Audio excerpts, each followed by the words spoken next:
টিয়কত উপস্থিত নাগালেণ্ডত আবদ্ধ আৰক্ষীৰ দল আৰু অতিৰিক্ত আৰক্ষী অধীক্ষক লুনা সোণোৱালৰ নেতৃত্বত অভিযান চলাই উদ্ধাৰ ভাৰপ্ৰাপ্ত বিষয়াসহ 12জনীয়া আৰক্ষীৰ দলটোক আৰু এটা দুৰ্বৃত্তক আটক যোৰহাট আৰক্ষীৰ। আঘাতপ্ৰাপ্ত একাদশ আৰক্ষী বেটেলিয়নৰ জোৱান বিদ্যুৎ দাসক ডিব্ৰুগড় মেডিকেল কলেজ হাস্পতালত ভৰ্তি কৰোৱা হৈছে আৰু ইতিমধ্যে নাগালেণ্ডৰ পৰা উদ্ধাৰ হোৱা আৰক্ষী দলটোক সোধা পোছা অব্যাহত ৰাখিছে অতিৰিক্ত আৰক্ষী অধীক্ষকে। আৰু এই ঘটনা সন্দৰ্ভত আমি ফোনলাইনত সংযুক্ত হৈছোঁ সবিশেষ জানিবলৈ আমাৰ সাংবাদিক ভাস্কৰ জ্যোতি বৰাৰ সৈতে। হয় ভাস্কৰ, যিহেতু টিয়কত উপস্থিত হৈছে নাগালেণ্ডত আবদ্ধ আৰক্ষী দলটো আৰু সিহঁতে তথ্য কি জনাব এই মুহূৰ্তত? ভাস্কৰ।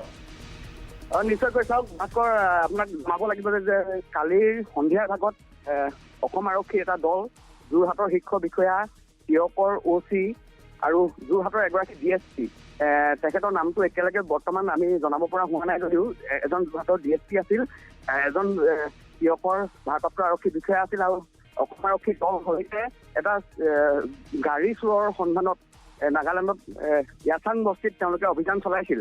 কিন্তু অতি পৰিতাপৰ বিষয় যে নগাৰ দুৰ্বৃত্তই তেওঁলোকক আক্ৰমণৰ লক্ষ্য কৰি লৈছিল আৰু তাৰপিছত তেওঁলোকে 16 ঘণ্টাকৈ সময় নাগালেণ্ডৰ য়াচাং বস্তিতে আবদ্ধ কৰি ৰাখিছিল নগা দুৰ্বৃত্তই। তাৰপিছত যোৰহাটৰ যি লুনা সোণোৱাল ADSP লুনা সোণোৱালৰ নেতৃত্বত পুৱাৰ ভাগত তেওঁলোকে উদ্ধাৰকাৰী দল হিচাপে তেওঁলোক গৈছিল আৰু তাৰপিছত এই সমগ্ৰ 12জনীয়া যিটো আৰক্ষী দল আছিল, 12জনীয়া আৰক্ষী দলটোক তেওঁলোকে উদ্ধাৰ কৰি প্ৰায় 12 মান বজাত টিয়ক আৰক্ষী থানাত তেওঁলোকে চৌহদ পাইছিলহি।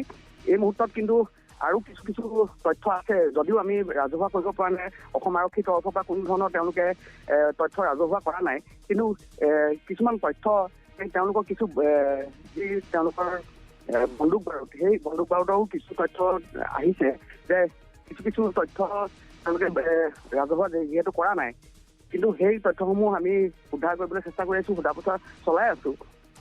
এই মুহূৰ্তত এগৰাকী আৰক্ষী জোৱান বিদ্যুৎ দাস গুৰুতৰভাৱে আঘাতপ্ৰাপ্ত হৈছে দুৰ্বৃত্তৰ হাতত আৰু তেওঁক ইতিমধ্যে ডিব্ৰুগড় মেডিকেল কলেজলৈ ইতিমধ্যে প্ৰেৰণ কৰিছে। আৰু এই মুহূৰ্তত যিহেতু যোৰহাটৰ SP গৰাকী আহি উপস্থিত হৈছে, এই SP গৰাকীয়ে সোধা পোছা অব্যাহত ৰাখিছে।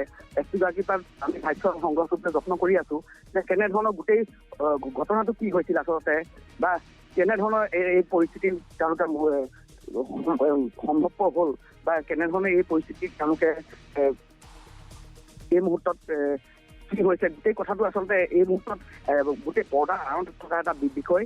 আমাক এই মুহূৰ্তলৈকে একো সংবাদ মাধ্যমক তেওঁলোকে জানিবলৈ দিয়া নাই বা কোনো ধৰণৰ তেওঁলোকে আমাক কাষ চাপিবলৈ দিয়া নাই। এই মুহূৰ্তত আমি থানাৰ চৌহদতে যিহেতু আছো, পৰৱৰ্তী সময়তহে আমি গোটেই সমগ্ৰ বিষয়টো আমি জনাব পাৰিম।